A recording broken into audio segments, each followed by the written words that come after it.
Hoy te voy a contar una de las historias más crueles y sangrientas que conozco. Porque esta no es solo la vida de un forajido. Esta es la historia de un hombre que sembró caos y destrucción a su paso y murió de una manera que nadie esperaba. En este documento te voy a mostrar toda la verdad detrás de Jesse James, desde sus primeros años marcados por la guerra, hasta su ascenso como el forajido más temido del oeste. Aunque aquí no hay héroes ni villanos, solo un hombre y su destino, tristemente escrito, con muerte y sangre. Pero lo más increíble es lo que se descubrió después de su muerte, aunque eso te lo cuento en el último capítulo. Por favor, toma un segundo y ayúdanos con el dichoso algoritmo. Es el mejor apoyo que nos puedes dar. Gracias y disfruta del viaje.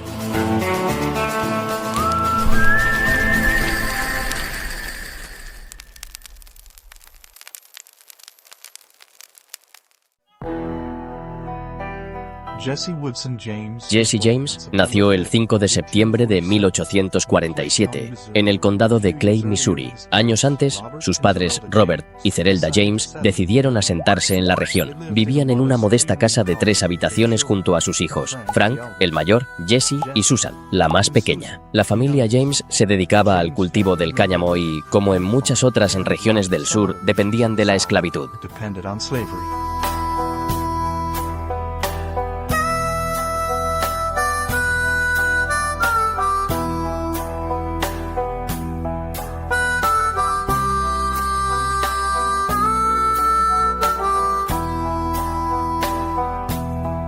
Era el año 1848 y comenzaban a correr rumores sobre una gran cantidad de un metal muy preciado. La fiebre del oro había comenzado. Miles de personas partieron rumbo a California en busca de fortuna. Robert James, el padre de Jesse, fue uno de ellos. Pero en 1850 cayó enfermo y murió en los campos de oro, lejos de su familia. Así Jesse, con tan solo 3 años, quedó huérfano de padre. Zerelda, ahora viuda, tuvo que criar sola a sus 3 hijos.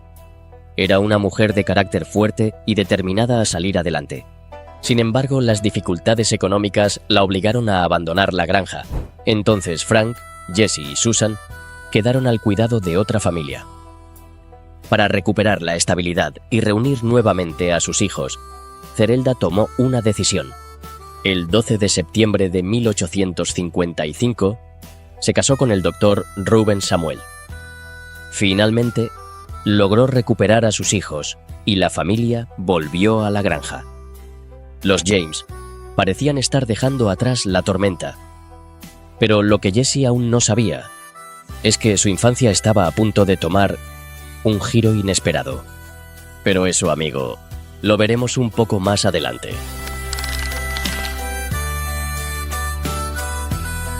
En el otoño de 1860, Jesse tenía ya 13 años, asistía a la escuela y se preparaba para un nuevo curso. Lo que él no sabía es que sería el último. Antes de llegar siquiera a la adultez, se vería arrastrado a una guerra fratricida que desgarraría su país. Su vida pronto se convertiría en un conflicto interminable. Uno que lo marcaría para siempre y que despertaría en él un único deseo: la venganza.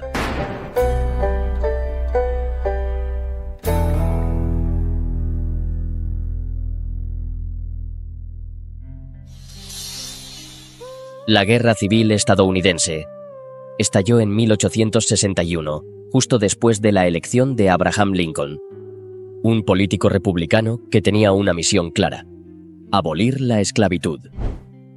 Desde principios del siglo XIX, los estados del norte y del sur habían estado en constante conflicto por razones económicas, políticas y culturales. Pero fue la esclavitud la gota que derramó el vaso.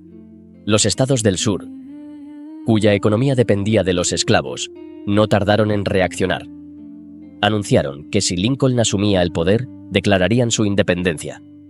Dicho y hecho. Lincoln se convirtió en presidente y, como respuesta, los estados del sur formaron su propia nación, los Estados Confederados de América. Así comenzó la guerra contra los estados del norte, conocidos como la Unión. La familia James, profundamente arraigada a los valores sureños y propietaria de esclavos, apoyó abiertamente a la Confederación. Tanto que Frank, el hermano mayor de Jesse, se enlistó en el ejército confederado a sus 18 años. Jesse, con solo 13, era demasiado joven para unirse a la lucha. Pero no tardaría en verse envuelto en el conflicto. Frank no duró mucho en el campo de batalla. Fue capturado por tropas de la Unión y, tras ser liberado, regresó a casa. Mientras tanto, Missouri se convirtió en un campo de batalla. El estado quedó dividido entre unionistas y confederados, una tensión que pronto golpearía de lleno a la familia James. Cuando eso sucedió, Jesse entendió que la guerra no solo se libraba en los campos de batalla, también podía llegar hasta la puerta de su propia casa. Y cuando lo hizo, como veremos en el próximo capítulo, su destino cambió para siempre. Los dos bandos chocaron en una serie de cruentas batallas. La guerra pronto se convirtió en un conflicto de guerrillas. Los Bushwhackers, alineados con el sur, luchaban contra los Jayhawkers, leales a la Unión. Fue en este ambiente donde Frank James volvió a la lucha. En 1863, se unió a un escuadrón que operaba en el condado de Clay. De vez en cuando, él y sus compañeros se refugiaban en la granja de los James. Cerelda, ferviente defensora de la causa confederada, los recibía con los brazos abiertos. Jesse, con tan solo 15 años, observaba a Frank y sus camaradas con envidia. Quería unirse a ellos. Intentó hacerlo, pero fue rechazado por su corta edad, aunque no tuvo que esperar mucho para verse involucrado en la guerra. Pocos meses después, soldados unionistas irrumpieron en la granja de los James en busca de Frank. Interrogaron a Reuben Samuel, el esposo de Cerelda, y lo torturaron colgándolo de un árbol. Se dice que incluso azotaron a Jesse antes de marcharse. Frank logró escapar hacia los bosques. Allí comenzó una travesía llena de peligros hasta unirse a la guerrilla, liderada por William Quantrill, uno de los más temidos bushwhackers del sur. Bajo su mando, Frank James conoció a un hombre que marcaría su destino, Cole Younger, un guerrillero legendario que había jurado venganza contra los hombres que asesinaron a su padre. Jesse aún no lo sabía, pero ese encuentro lo llevaría directo al camino de la violencia. Frank siguió a Quantrill hasta la primavera de 1864. Luego, se unió a otro escuadrón de bushwhackers, liderado por Fletch Taylor. Fue en este grupo donde, por primera vez, Jesse se unió oficialmente al conflicto. Apenas tenía 16 años. La mayoría de los guerrilleros de su escuadrón eran muy jóvenes, y algunos, como Little Archie Clement, tenían solo 18 años. Pronto, Archie se convertiría en una de las personas que más admiraba a Jesse. Una vez dentro del grupo de Fletch Taylor ya no hubo vuelta atrás, y Jesse tuvo que adaptarse rápidamente a su nueva realidad. Se había sumergido en una guerra sin reglas, una lucha en la que no había límites, ni piedad. Graneros y campos de cultivo eran los campos de batalla. Cada civil, un aliado o un objetivo.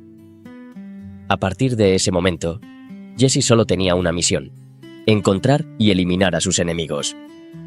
Archie Clement se convirtió en su mentor.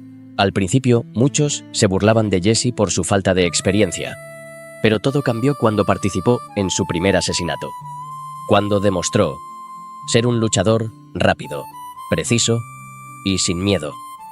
William Anderson, líder de los guerrilleros confederados, dijo de él: «Es el más feroz y letal de todos nosotros». Pero dentro de Jesse, algo más crecía en silencio, un sentimiento que lo consumía con cada muerte, y una idea que se convertiría en su única obsesión: encontrar a los hombres que lo golpearon y torturaron a su padrastro, y hacerles pagar con su sangre. Tiempo después, Jesse junto a su hermano Frank abandonaron el escuadrón de Fletch Taylor y buscaron un nuevo líder. Fue entonces cuando conocieron al bushwhacker más despiadado de Missouri, Bloody Bill. Al igual que Archie Clement, Bill se convirtió en un modelo a seguir para Jesse. Y ahora, al unirse a su tropa, formaba parte de la organización guerrillera más temida del estado. Jesse admiraba a sus mentores. Respetaba la forma en que infundían miedo en sus enemigos. Quería imitarlos y ganarse su respeto. Presenció escenas de una brutalidad extrema, como aquella vez en que Anderson torturó a un prisionero, cortándole ambas orejas antes de rematarlo de un disparo entre los ojos. Jesse aprendió ese día que el terror era una herramienta de guerra y estaba decidido a perfeccionarla, aunque el destino tuviera otros planes para él.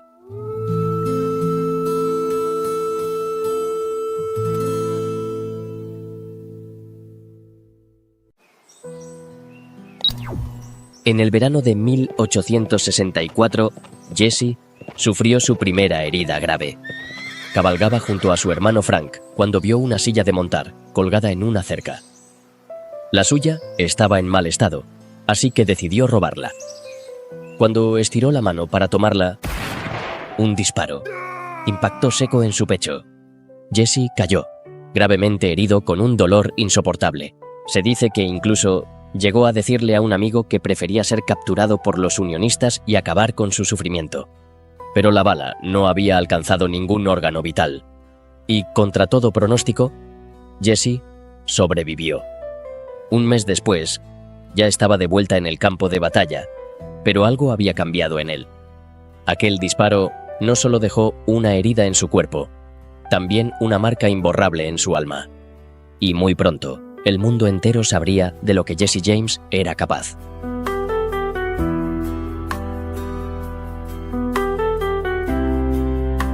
Era el 27 de septiembre de 1864 y estaba a punto de ocurrir uno de los eventos más atroces de la Guerra Civil estadounidense. En el centro de la masacre se encontraba el escuadrón guerrillero de Bloody Bill Anderson, al que Jesse y Frank James pertenecían.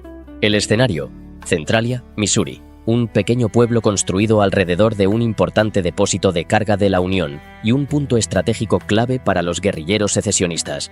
El plan de Anderson y sus hombres era claro: cortar la línea ferroviaria y sembrar el caos. A las 9 de la mañana, 80 guerrilleros entraron en Centralia y saquearon todo a su paso.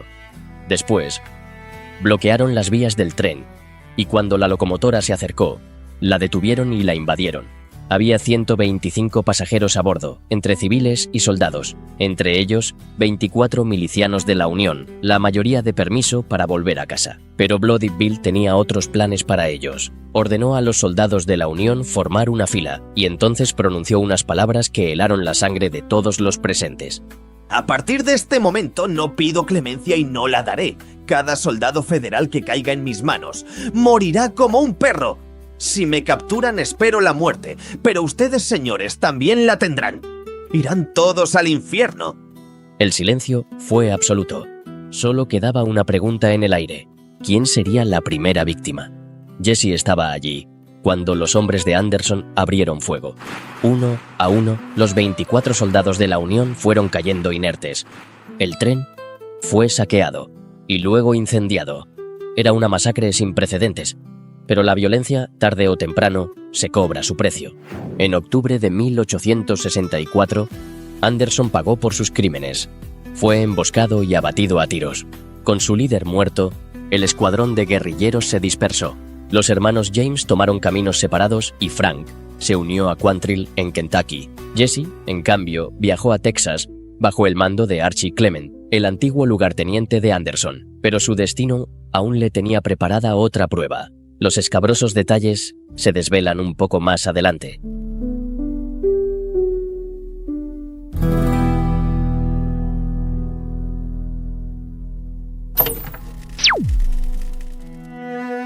A sus 17 años, Jesse volvió a estar al borde de la muerte. Intentaba rendirse cerca de Lexington, Missouri, cuando recibió un disparo en el pecho.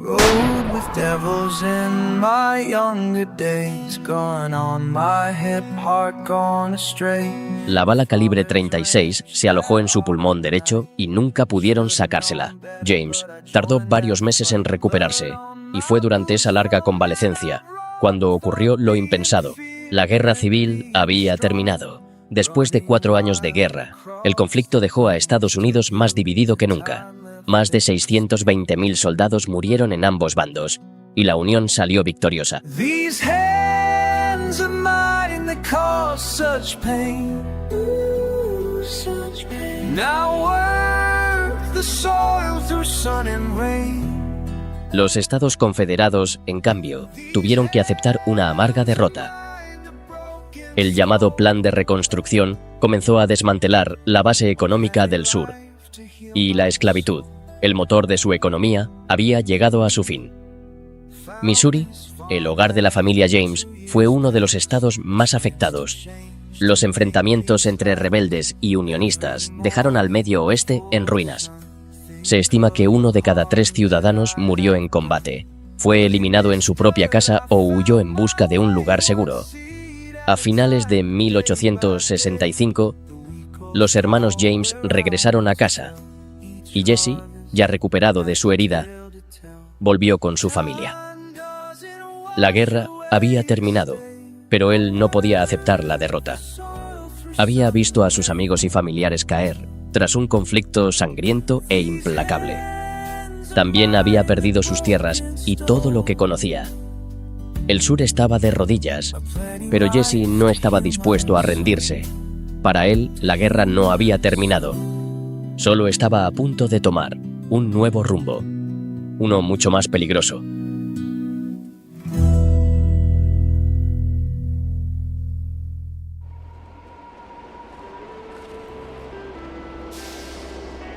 A finales del invierno de 1865 a 1866, los hermanos James residen en la granja familiar. La guerra ha terminado, y Jesse sabe que debe encontrar una manera de mantener a su familia. El conflicto lo ha despojado a él y a sus seres queridos de todo lo que poseían. Por esto, Jesse estaba decidido a recuperar lo que consideraba suyo. Irritado por la presencia opresiva de los soldados unionistas en su territorio, Jesse decide defenderse. Así, diseña un plan: atracar bancos, símbolos de la riqueza del norte, incluso en el sur. Para él, estos robos son una forma de expresar su resentimiento hacia los vencedores de la guerra. Las instituciones financieras, con poca seguridad en esa época, se convierten en su objetivo perfecto. Con la paz restaurada, Jesse y su hermano Frank se unen a sus antiguos compañeros de guerra, entre ellos Archie Clement, líder del grupo. Juntos participan en el primer robo a un banco a plena luz del día durante tiempos de paz en Estados Unidos. La Asociación de Ahorros del Condado de Clay en Liberty, Missouri, que era propiedad de los unionistas.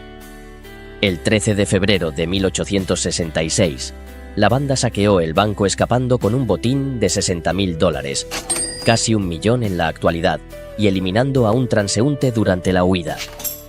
Este crimen, ampliamente difundido por la prensa, convierte a Jesse James, por primera vez, en un fugitivo. La muerte de Archie Clement, mentor y amigo cercano de Jesse a manos de la milicia estatal, en diciembre de 1866, intensificó su odio hacia los norteños. Tras el golpe, Jesse asumió el liderazgo del grupo y empezó a planear acciones más concretas y detalladas. En los siguientes 2 años, la banda realiza una serie de robos. El más destacado ocurre en marzo de 1868 en Russellville, Kentucky, donde Jesse, su hermano, Cole Younger, y otros exguerrilleros asaltan un banco, llevándose $9.000 en billetes y $3.000 en oro, no sin antes herir gravemente a un civil. Sin embargo, el robo que consolida su notoriedad es el de la Asociación de Ahorros del Condado de Davis, en Gallatin, Missouri. Este hecho catapulta a Jesse definitivamente al centro de la atención nacional, marcando el inicio de su leyenda, como el forajido más temido de Estados Unidos.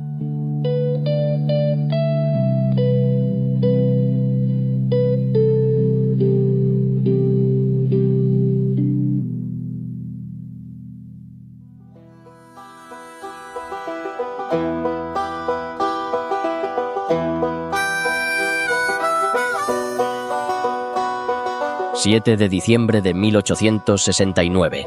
El reloj marca las 12:30 del mediodía. Jesse desmonta su caballo y entra en el banco de Gallatin. Al entrar, observa con atención. Su mirada recorre la sala hasta detenerse en un empleado, sentado frente a la caja fuerte. Jesse parece estar buscando a alguien. No le interesa el dinero y su atención está fija en el rostro del cajero. De repente, mete la mano bajo su abrigo y saca un revólver. Acciona el martillo y pronuncia unas palabras con frialdad absoluta. Cox causó la muerte de mi hermano Bill, y hoy vengo a cobrar mi venganza. Pero hay un problema. Jesse está equivocado. El hombre que tiene frente a él no es Samuel Cox, el responsable de la muerte de Bloody Bill Anderson. Es un hombre inocente. Pero él no lo sabe y, sin dudarlo, aprieta el gatillo. El primer disparo atraviesa el corazón del cajero.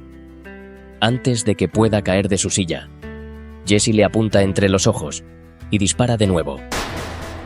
El pánico se apodera de la ciudad. Es la señal de huida. Los bandidos toman la cartera del cajero muerto y corren hacia sus caballos. El atraco no salió como esperaban, y Jesse acababa de matar a un hombre, a sangre fría. Pero lo que no imaginaba es que ese crimen marcaría el inicio de su leyenda. Mientras escapaban a caballo, él y su banda son atacados a tiros por los furiosos residentes de Gallatin. Por poco no lo logran, y para colmo, el robo no les dejó grandes ganancias. Pero para Jesse, el dinero no era lo importante. Estaba convencido de que había vengado a su amigo Bill, aunque había asesinado al hombre equivocado. A partir de ese momento, James dejó de ser un simple bandido y se convirtió en el forajido más buscado por la ley. Por primera vez, su nombre apareció en los periódicos como un criminal peligroso, y el gobernador de Missouri, Thomas Crittenden, ofreció una recompensa por su captura. Recuerda bien ese nombre porque jugará un papel clave en su destino más adelante. Y Jesse, desde luego, no esperaba que su historia estuviera a punto de cambiar para siempre. John Newman Edwards, fundador del Kansas City Times. Sin él, Jesse habría sido olvidado como cualquier otro criminal de la época. Pero Edwards, un férreo defensor de la causa confederada, vio en Jesse algo más que un forajido. Vio un diamante sin pulir y decidió convertirlo en el héroe de una nueva narrativa. Tras el asesinato de Gallatin, Edwards comenzó a escribir sobre Jesse en su periódico, no como un criminal, sino como un rebelde. Un símbolo del sur derrotado pero no doblegado, y Jesse, siempre astuto, aprovechó la oportunidad. Escribía cartas al periódico, asegurando su inocencia. Con el tiempo, el tono de sus escritos se volvió cada vez más político. Elogiaba la causa confederada y denunciaba las injusticias del gobierno del norte. Edwards, en uno de sus artículos, describió a los hermanos James con estas palabras: Jesse sonríe ante todo, Frank ante nada. Jesse es temerario, audaz, carismático. Frank es frío, calculador y siempre peligroso. Jesse sabía que su cabeza tenía precio, y lo aceptaba con orgullo. Frank también lo sabía, pero lo detestaba en silencio. Y en ese juego de la fama y el peligro, Jesse nunca imaginó cuán alto sería el precio que terminaría pagando.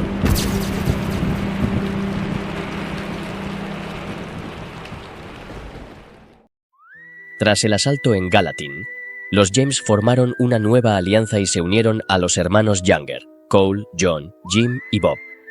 Junto a Clell Miller y otros exguerrilleros, nació la banda James Younger. Con su nuevo grupo, Jesse continuó su vida criminal. Uno de sus atracos más notorios ocurrió el 3 de junio de 1871 en Iowa. Ese día, Jesse, Frank, Cole Younger y Clell Miller cabalgaron hasta la pequeña ciudad de Corydon. Las calles estaban desiertas y la mayoría de los habitantes estaban reunidos en el cementerio de la iglesia, escuchando a un famoso orador. Nadie notó la llegada de los forajidos. Jesse y su banda caminaron tranquilamente hasta el banco. Solo el cajero estaba presente. El golpe fue demasiado fácil. Saquearon la caja fuerte y se llevaron alrededor de $6,000. Al salir, Pasaron frente a la multitud reunida en la iglesia, pero nadie prestó atención. Habían cometido el crimen sin que nadie se diera cuenta. O casi nadie. Uno de los miembros de la banda no pudo contenerse y se acercó al público y confesó el robo. Jesse y los demás se marcharon como si nada hubiera pasado, pero ese gesto de arrogancia tendría consecuencias. El dueño del banco, furioso, contrató los servicios de la Agencia Nacional de Detectives Pinkerton. Y lo que la banda no imaginaba es que los Pinkerton no eran simples hombres de la ley, eran cazadores de forajidos, y pronto la persecución de Jesse James comenzaría. Una cacería que no se detendría hasta el final de sus días. La banda James Younger volvió a la acción en abril de 1872. Su próximo objetivo: un banco en Columbia, Kentucky.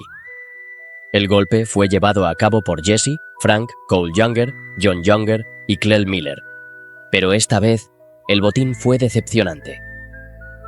Apenas lograron entre 600 y $1,500.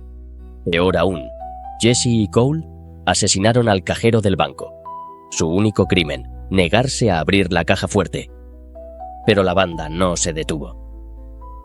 En septiembre de ese mismo año, volvieron a atacar. Esta vez, su objetivo fue una feria en Kansas City. Miles de personas abarrotaban el lugar. Entre el caos, Jesse, Cole y John Younger intentaron robar la caja fuerte del evento. Pero todo salió mal. Apenas lograron $900. Y en su desesperada huida, ocurrió lo impensado. Los caballos de la banda arrollaron y mataron a una joven inocente.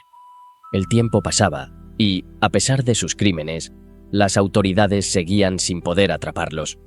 Pero aún no tenían idea de lo que estaba por venir. Porque Jesse James, obsesionado con su venganza contra el norte, tenía un nuevo objetivo en la mira. No solo robaría bancos, ahora iba a atacar las arterias del poder de la Unión, los ferrocarriles, y con ello, su nombre quedaría escrito en la historia para siempre. En la década de 1870, los ferrocarriles estaban en plena expansión en Estados Unidos. Para muchos, simbolizaban el progreso y el futuro. Para Jesse, representaban otra forma de opresión del norte sobre el sur. Así que decidió hacer de los trenes su nuevo objetivo. Las locomotoras eran vulnerables. Viajaban por un solo carril, sin protección, y transportaban grandes cantidades de dinero del norte. Eran la presa perfecta. El 21 de julio de 1873, Jesse James, Frank James, los hermanos Younger, Clell Miller, Charlie Pitts y Bill Chadwell se dirigieron a una remota sección del ferrocarril en Iowa. Su blanco, el tren de Chicago, Rock Island y Pacific Railroad. El lugar elegido era ideal. Las vías formaban una curva cerrada, obligando al tren a reducir la velocidad.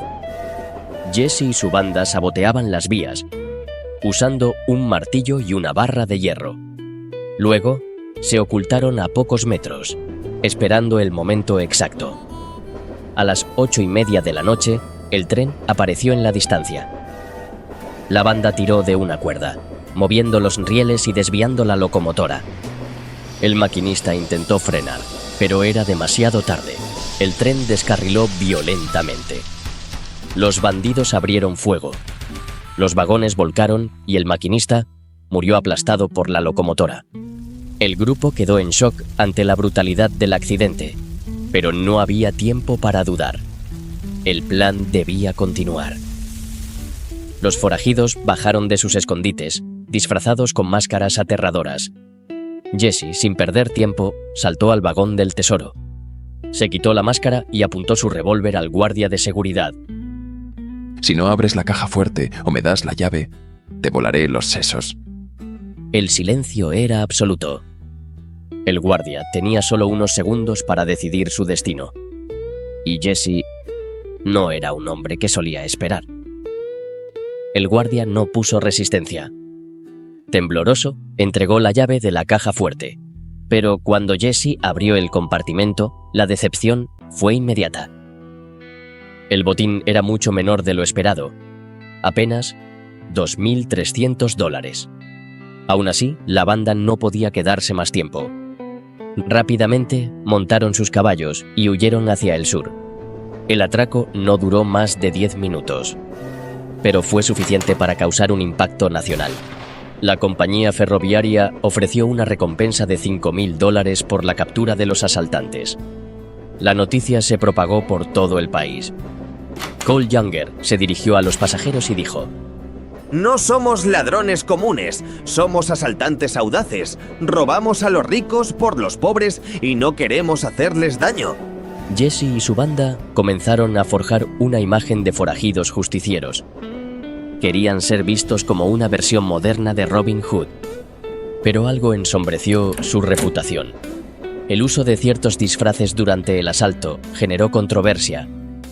El Ku Klux había sido erradicado por el presidente Ulysses S. Grant, y la imagen de los bandidos cubiertos con máscaras similares despertó el rechazo de una parte de la población. Sin embargo, en el sur, James seguía siendo visto como un héroe rebelde, un hombre que desafiaba al norte y a las grandes corporaciones, y su siguiente golpe lo demostraría aún más. El 15 de enero de 1874, Jesse y su banda asaltaron un tren entre Malvern y Hot Springs, Arkansas. Durante el robo, le arrebataron un reloj a un hombre mayor. Solo después se dieron cuenta de que era un veterano confederado.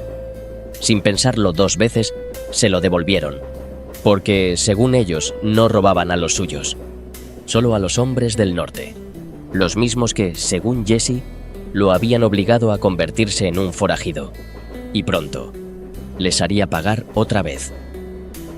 El 31 de enero de 1874, la banda James Younger llevó a cabo su segundo asalto a un tren. El escenario: Gatz Hill, Missouri. La noche anterior, los forajidos habían estudiado la estación y capturado a varios trabajadores del ferrocarril. Los ataron y los dejaron fuera de combate. Luego, colocaron una bandera roja en las vías, una señal universal de peligro inminente. Cuando el tren se acercó, los maquinistas frenaron de inmediato. El conductor bajó a inspeccionar, y en ese instante, Jesse lo agarró del cuello y entró al vagón, y le susurró al oído: Muévete y te vuelo la cabeza. Acto seguido, se dirigió a los pasajeros. Si alguien dispara desde los vagones, mataré al conductor.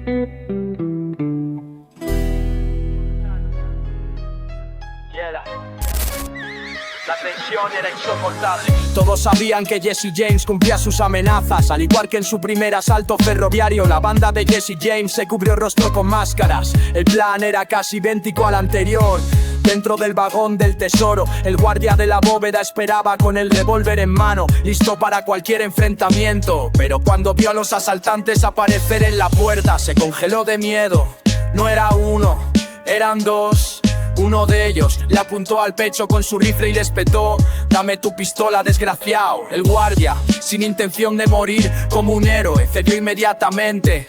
Con la llave de la bóveda en su poder, los bandidos abrieron la caja fuerte y saquearon $1.080. Pero eso no era suficiente, aún quedaba el siguiente paso. Los forajidos recorrieron el vagón de pasajeros, fueron quitando dinero, relojes y joyas a los viajeros, pero no lo hicieron de manera aleatoria. Inspeccionaban las manos de cada hombre, si tenían callo los dejaban en paz. Si eran trabajadores no los robaban, si eran damas tampoco. Pero si el pasajero llevaba un sombrero de caballero y vestía con elegancia, lo despojaban de todo. No querían ser vistos como ladrones comunes, sino como bandidos con principios. Cuando terminaron, la banda desapareció en la noche. El tren aún no había vuelto a moverse. En total se llevaron casi $2.000. Pero lo más extraño fue lo que dejaron atrás antes de irse. Dejaron un comunicado de prensa para un periódico local. El mensaje decía: el robo más audaz jamás registrado. El tren con destino al sur de Iron Mountain Railroad fue asaltado esta mañana por 5 hombres fuertemente armados y despojado de espacio, no dólares. Un golpe perfectamente planeado. Jesse James y su banda acababan de llevar a cabo su segundo asalto ferroviario, y nada parecía detenerlos. Con cada robo se volvían más rápidos, más eficaces y más temidos. Pero lo que Jesse no imaginaba era que su racha de éxito no duraría para siempre. Muy pronto su mayor enemigo saldría a la casa.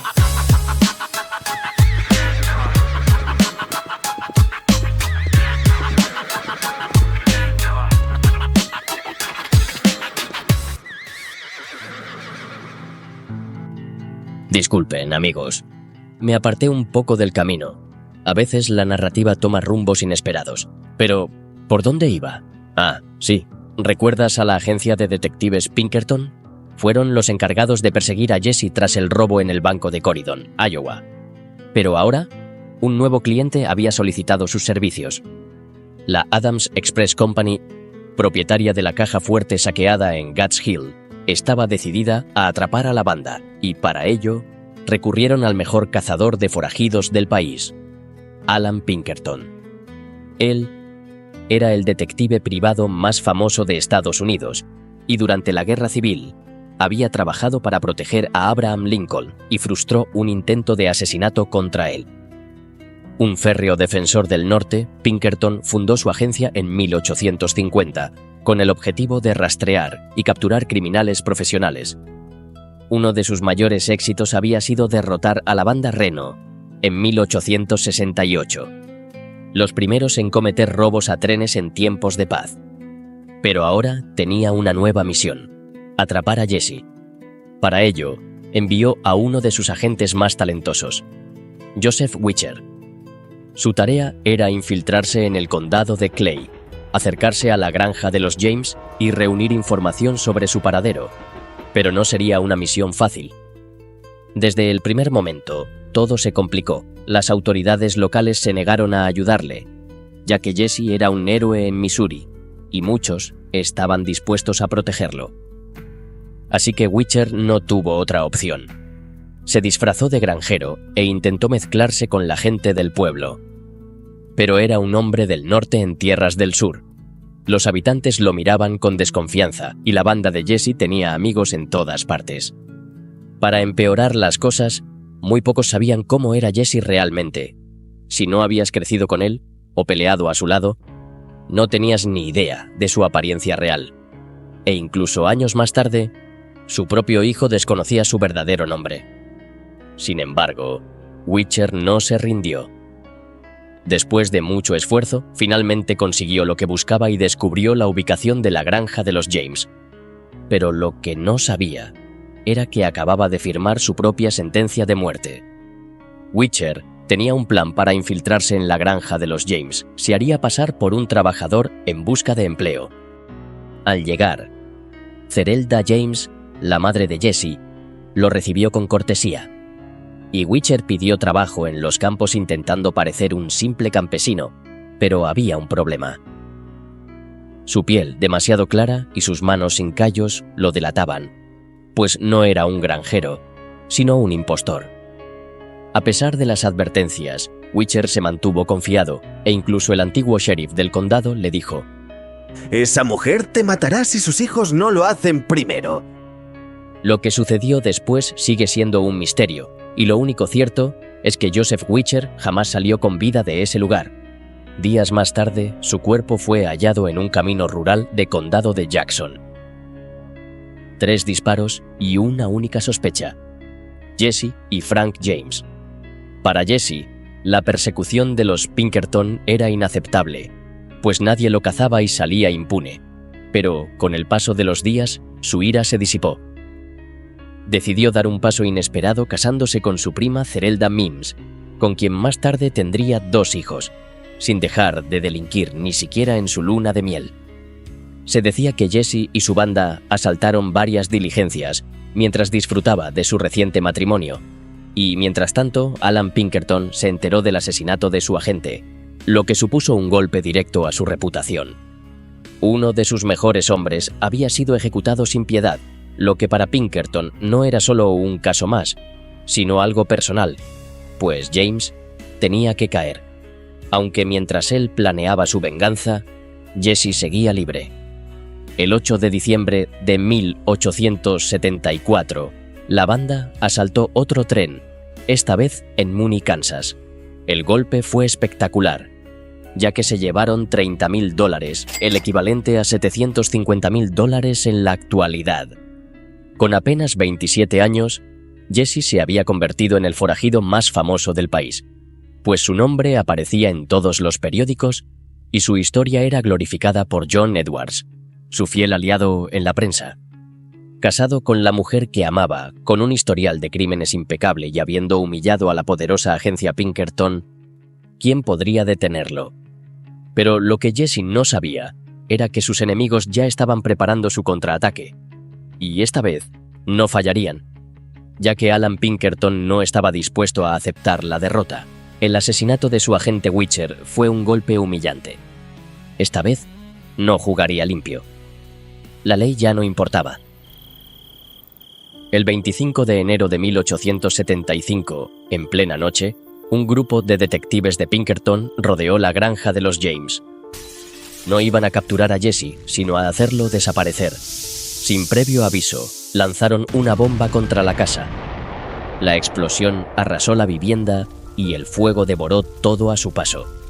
Su objetivo era matar a Jesse, pero había un problema. Ni él ni Frank estaban allí, pues se habían marchado horas antes sin imaginar la tragedia que vendría.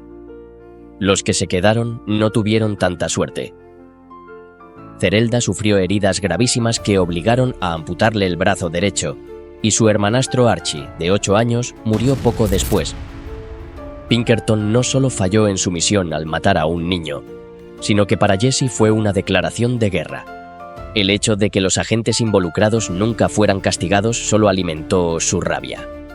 Y Jesse no tardó en responder.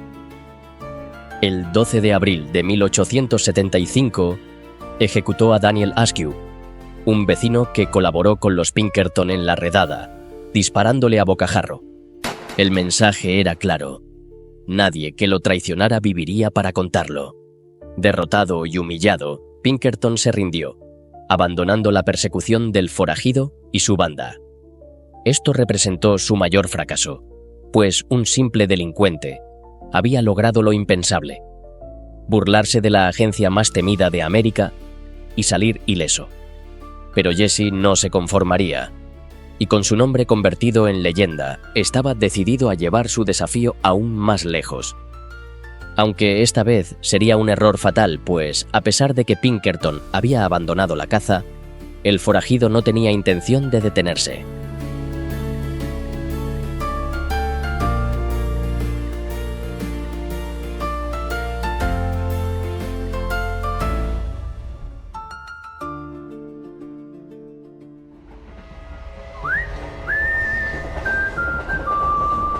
Ahora, sin la agencia pisándole los talones, la banda operaba con total libertad, y su próximo golpe ya estaba en marcha. El 7 de julio de 1876 ejecutaron un robo en un tren cerca de Otterville, Missouri, llevándose $8,300. Ese botín tenía un propósito específico: financiar un viaje a Minnesota, pues el forajido ya no solo deseaba dinero, sino también venganza. Frank y Cole intentaron detener a los hermanos menores, conscientes de que el golpe podría significar su ruina, pero Jesse no prestaba atención. La banda se dirigió a Northfield, con un asunto muy personal. Lo que no sabían era que el enemigo estaba esperándolos. La banca rural elegida no era excepcionalmente rica, pues la seleccionaron por su vínculo con Adelbert Ames, gobernador unionista de Mississippi. Ese día, la banda estaba completa. Jesse, Frank, Cole, Jim y Bob, junto con Clell Miller, Charlie Pitts y Bill Chadwell. 8 hombres dispuestos a todo, respaldados por un plan meticuloso. El plan consistía en dividirse en 3 grupos. Uno entraría al First National Bank, otro vigilaría el exterior, y el último aseguraría la ruta de escape. Jesse y Bob, los ideadores del golpe, se ofrecieron de inmediato, sumándose luego Frank, mientras Cole y Clell se encargaban de vigilar la entrada. Jim, Charlie y Bill protegerían la retaguardia, y todo debía ejecutarse con precisión. Jesse, Frank y Bob fueron los primeros en cruzar el puente hacia la plaza, seguidos a la 1 de la tarde por Cole y Clell. Ese fue el momento clave. Mientras el grupo entraba al banco, Jim y los demás cerraban el perímetro. El golpe fue rápido y el escape limpio. Una vez en posesión del dinero, Bill, Clell y Bob destruyeron las líneas telegráficas para impedir que alertaran a la ley. No querían dejar ningún cabo suelto, y había una regla clara: nadie debía morir. Si alguien los enfrentaba, solo lo herirían, pues la orden era nunca matar. Pero en Northfield, nada salió como esperaban. Jesse, Frank y Bob cruzaron el puente, se dirigieron a la plaza del pueblo y se sentaron en unas cajas a esperar. Mientras tanto, Cole y Clell debían aparecer pronto. Poco después, el segundo grupo entró en la ciudad. A las 2 de la tarde, Jesse, Bob y Frank ingresaron al First National Bank y dejaron la puerta entreabierta. Cole y Clell llegaron poco después, desmontaron de sus caballos y, al ver la puerta abierta, Clell la cerró de inmediato. Ambos esperaron pacientemente afuera. Clell recorrió la calle principal a caballo, pretendiendo ajustar la cincha de su montura, mientras Cole fumaba su pipa frente al banco. A unos metros, Jim, Charlie y Bill alcanzaron su punto de cobertura y esperaron en sus caballos, atentos a cualquier movimiento. Dentro del banco, Jesse y sus hombres observaron a los empleados: Alonzo Bunker, el cajero; Joseph Lee Haywood, el encargado interino; y Frank Wilcox, el contador. Mostrando su arma, Jesse dijo: Levanten las manos. Vamos a robar el banco. Si gritan, les volaremos los sesos. Los tres forajidos saltaron el mostrador y Jesse se dirigió a Haywood preguntándole: ¿Eres el cajero? A lo que éste negó con la cabeza. Luego le hizo la misma pregunta a Bunker y Wilcox, pero recibió respuestas negativas. Jesse, perdiendo la paciencia, se giró hacia Haywood y le gritó: Tú eres el cajero. Abre la jodida caja fuerte. Haywood se mantuvo firme y se negó a abrir la bóveda, mientras Frank se dirigía al interior de la sala de seguridad y Bob apuntaba su revólver a los demás empleados. Frank estaba a punto de inspeccionar el interior cuando Haywood se lanzó contra la puerta e intentó encerrarlo. Logró salir justo a tiempo, pero sufrió heridas en el brazo y la mano. Bob reaccionó de inmediato y golpeó a Haywood con la culata de su revólver, haciendo que cayera al suelo. El golpe no había terminado y el robo empezaba con el pie izquierdo. Y afuera, las cosas iban a ponerse mucho peor. Algunos ciudadanos notaron algo extraño, pues Cole Younger y Clell Miller permanecían demasiado tiempo frente al banco. Uno de ellos se acercó, quiso entrar, pero Clell lo detuvo y lo agarró por el cuello, pero ya era tarde. El hombre había visto lo que ocurría dentro. «No grites, desgraciado», advirtió Clell, pero cometió un error. En lugar de arrastrarlo al banco, lo dejó ir, y el ciudadano no dudó en gritar: ¡A las armas, muchachos! ¡Nos están robando! Haciendo que la alarma se esparciera en segundos. La gente salió de sus casas con rifles y pistolas, mientras Clell desenfundaba y disparaba al hombre fallando por centímetros. En medio del caos, Cole y Clell montaron sus caballos, galopando por la calle principal y gritando a sus compañeros dentro del banco. ¡Salgan ya, hostias! Al otro lado del pueblo, Jim, Bill y Charlie escucharon el disparo, cabalgaron de inmediato hacia el banco, disparando al aire para ahuyentar a la gente.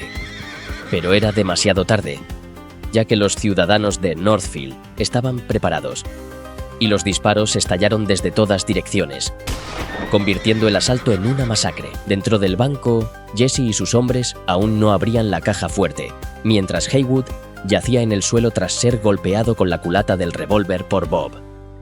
Jesse se arrodilló junto a él, sacó un cuchillo de su bolsillo y lo apoyó contra su cuello, exigiéndole: Abre la caja fuerte o te corto el pescuezo. Aterrorizado, Haywood respondió: ¡No puedo abrirla! A lo que Jesse le hizo un corte en el cuello, antes de volver a apuntarle con su revólver y martillearlo. Abre la jodida caja fuerte, te he dicho. Mientras, el cajero confesaba sin opciones. ¡Tiene un temporizador! ¡No puedo abrirla! Aunque este en realidad no estaba activado. Bob recogía billetes y los metía en la bolsa, mientras Frank vigilaba a Wilcox. Bunker, el cajero, vio la oportunidad y corrió hacia la puerta trasera, pero al ser descubierto, Bob disparó, alcanzándolo en el hombro, y aunque Bunker tropezó, se levantó y logró escapar. En la calle, Cole gritó a sus compañeros, ¡Dense prisa! ¡Nos descubrieron! mientras el caos reinaba en Northfield, y las balas silbaban en todas direcciones. Intentaba responder al fuego, pero fue imposible, y de repente vio a un joven paralizado en medio de la calle, un inmigrante sueco que no entendía inglés. Al gritarle, ¡Sal del maldito camino! el muchacho no reaccionó y una bala lo alcanzó en la cabeza, causando su defunción días después. Clell Miller intentó advertir a los suyos, cabalgando hacia la entrada del banco para ordenarlos que salieran ya. Cuando giró para huir, una bala lo alcanzó, haciendo que gritara de dolor, pero siguiera disparando. Mientras tanto, Cole y Jim recibieron varios disparos, y entre el estruendo se escuchó.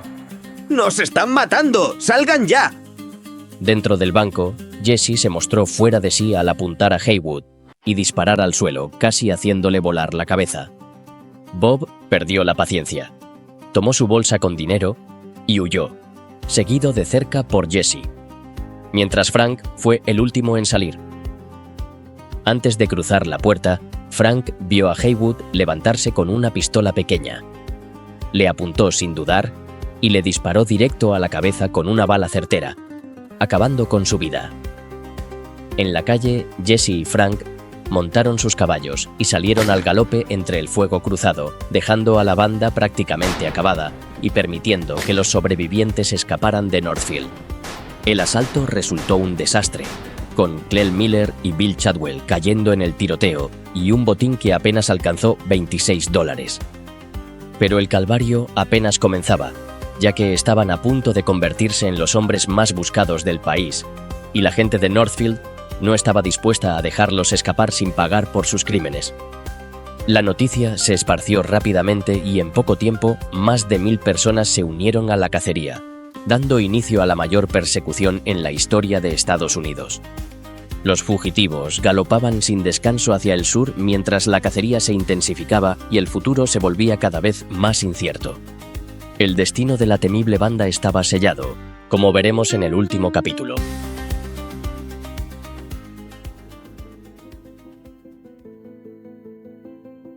Después de una semana de huida, las cosas empeoraron. Sus caballos habían muerto o sido abandonados y ahora avanzaban a pie. Los Younger estaban heridos. Algunos habían perdido sus abrigos, sufrían el frío y el hambre los debilitaba cada día más. Desesperados, decidieron separarse. Jesse y Frank tomaron un camino, mientras los demás optaron por otro. Los hermanos James, exhaustos, caminaron durante días con el objetivo de llegar al territorio de Dakota, y lo lograron. Tras recorrer cientos de kilómetros en terreno hostil y esquivar a más de 1000 perseguidores, emergieron ilesos. Pero sus compañeros no tuvieron la misma suerte. Bob y Cole, junto a Charlie Pitts, cometieron un error fatal al no llevarse provisiones. Y cuando se acercaron a la ciudad en busca de comida, fueron localizados por las autoridades. En el tiroteo, a Charlie Pitts lo dejaron como un colador. El resto malheridos fueron capturados y condenados a pasar el resto de sus vidas en prisión. Sin embargo, nunca traicionaron a los James y jamás los delataron. Jesse y Frank se refugiaron en Nashville, adoptando nuevas identidades para intentar llevar una vida normal. Frank encontró la paz al convertirse en granjero y sintió tranquilidad por primera vez en años. Jesse, en cambio, no podía olvidar su derrota y humillación en Northfield. Consumido por el deseo de venganza, decidió formar una nueva banda, aunque Frank no lo acompañó y él reanudó sus robos en solitario. Pero las cosas ya no eran como antes, ya que sus nuevos hombres no eran veteranos ni soldados endurecidos, sino aficionados que no confiaban entre sí, uno a uno. Fueron cayendo hasta que la banda se desmoronó, mientras Jesse seguía siendo el hombre más buscado, cada vez más paranoico y desconfiado, llegando incluso a matar a uno de los suyos. En la primavera de 1880 conoció a dos hermanos, Charlie y Robert Ford.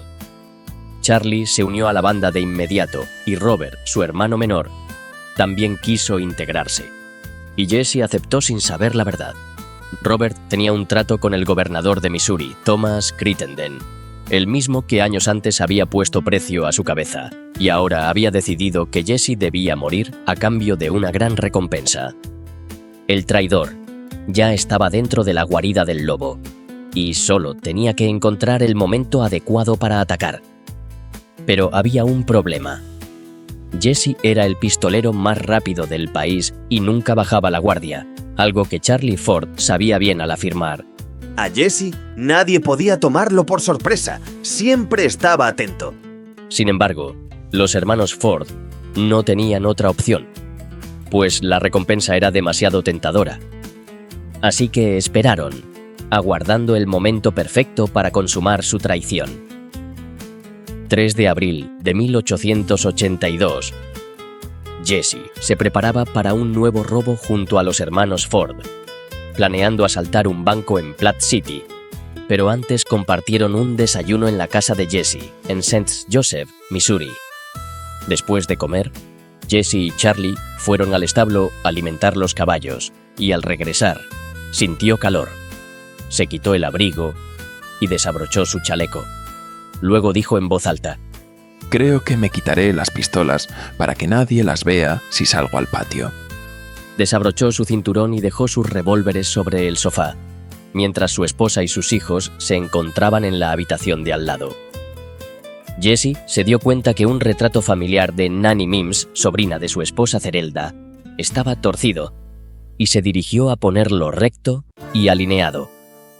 Este gesto, aparentemente trivial, revela un lado íntimo y humano que contrasta con la figura implacable del forajido. Al girarse y acercar sus manos al cuadro, escuchó el sonido del revólver siendo amartillado. Jesse intentó darse la vuelta, pero la bala ya había salido del cañón. El impacto fue justo detrás de la cabeza, y Jesse cayó al suelo sin vida. Así se consumó la traición de los hermanos Ford, quienes acababan de asesinar al hombre más buscado de América. La noticia conmocionó al país, ya que los periódicos lo anunciaban en todas sus portadas, y miles de personas asistieron a su funeral con la esperanza de ver su cuerpo. Para muchos, Jesse James ya era un héroe antes de su muerte, pero la forma en que murió lo convirtió en un mártir. Tras el asesinato, los hermanos Ford se entregaron a las autoridades, fueron acusados de homicidio en primer grado, se declararon culpables y fueron condenados a la horca, aunque el gobernador Crittenden los perdonó ese mismo día. Finalmente, solo recibieron una parte de la recompensa y tuvieron que huir de Missouri. Intentaron ganarse la vida representando su crimen en espectáculos teatrales, pero el público no los admiraba, sino que los despreciaba. Charlie Ford, enfermo de tuberculosis y adicto a la morfina, se autoeliminó en 1884, mientras Robert Ford sobrevivió unos años más, aunque nunca logró escapar de su manchada reputación. El hombre que mató a Jesse James fue visto como un cobarde, y 10 años después, un pistolero le disparó en un salón y fue condenado a cadena perpetua. Sin embargo, 7.000 personas firmaron una petición pidiendo su liberación, lo que llevó al gobernador de Colorado a indultarlo. Frank James, tras la muerte de su hermano, se entregó a las autoridades y fue juzgado por asesinato en Missouri, siendo declarado inocente, y en 2 casos adicionales fue absuelto. Con su libertad asegurada, Frank decidió retirarse, regresó a la granja familiar y llevó una vida tranquila, muriendo en 1915 en la misma habitación en la que había nacido. Sí, la esposa de Jesse pasó sus últimos días en la pobreza, muriendo sola y arruinada. De esta manera, Jesse James resultó ser mucho más que un simple forajido, ya que no robaba únicamente por dinero, sino que toda su vida estuvo impulsada por la venganza contra aquellos que, según él, habían derrotado y oprimido a su gente. Su historia es un reflejo de una época de violencia y caos, una narración de guerra, traición y ambición desmedida, y, como todas las grandes leyendas del oeste, será contada por generaciones.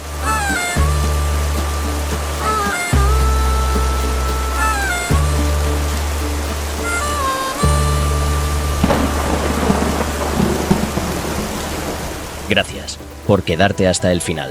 Dale al me gusta y deja un comentario. Recuerda que es el mejor apoyo que nos puedes dar. A continuación te dejo con otra increíble historia, la de Billy the Kid.